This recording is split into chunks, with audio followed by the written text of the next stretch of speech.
So ever since that asshole in Toronto, whose name is irrelevant, ran over and killed 10 people, the word incels has been all over the news as sane people who don't spend their time in the festering boils of the internet gawk at another insane idea born in some urine-stained basement and perpetuated by a shockingly large group of greasy lumps of human sadness. These fucking people, or should I say not fucking people, call themselves incels, as in involuntarily celibate, because they can't get none despite wanting to get some.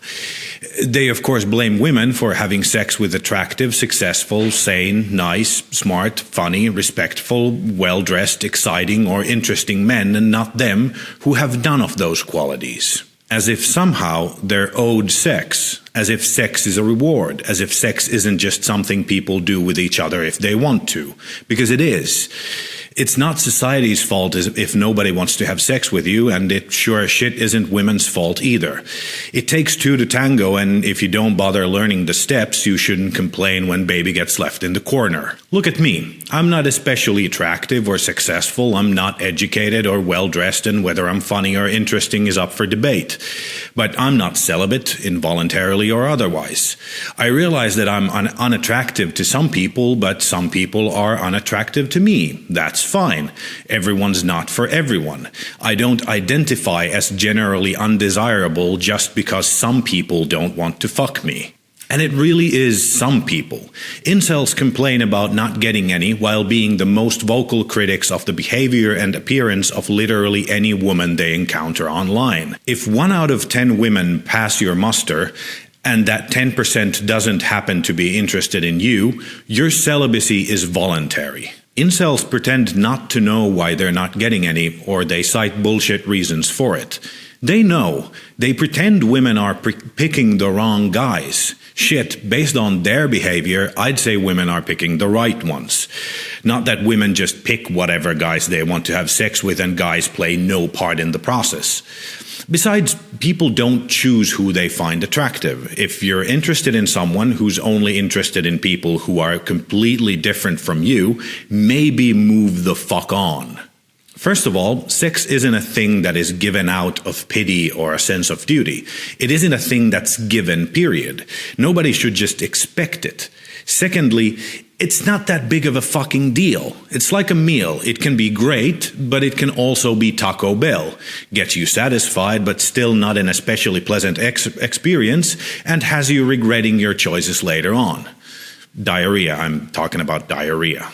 Incels know what we all know, that if you don't appreciate yourself enough to try and better yourself, you can't expect anyone else to appreciate you either. Incels choose not to be desirable. They build an identity around not being desirable.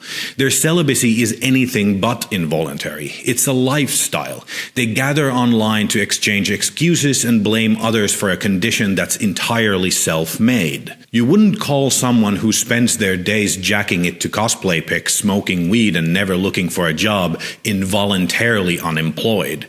You'd call them, I don't know, unemployed. And hey, if you want to jack it to cosplay pics and smoke weed all day and you have the means to do that, it's fine. But I'm sure you'd agree that it's a little weird to wake up from a midday nap, do a bong rip, and think, I just don't understand why I don't work at Google already. If any so-called incels are watching this, I can help you. Check it out. First, finish watching this video, then like, share, and subscribe. Then unsubscribe to the Incel subreddit, go to a subreddit where there are women, and join a conversation. Don't talk down to women, don't put them on a pedestal, don't expect to ever get anything from any of them. Just have regular human conversations. Try doing the same in real life. Don't expect to get anything out of it. Just do it for the sake of it. You can try this role-playing exercise. Act as if women are human people with personalities, problems, worries, responsibilities, and original thoughts just like you. Listen to what they're saying and try to put yourself in their shoes, heels or no heels. You can try this exercise with the guys you call Chads too. You might not get laid right away, but that shouldn't be your only goal in the first place.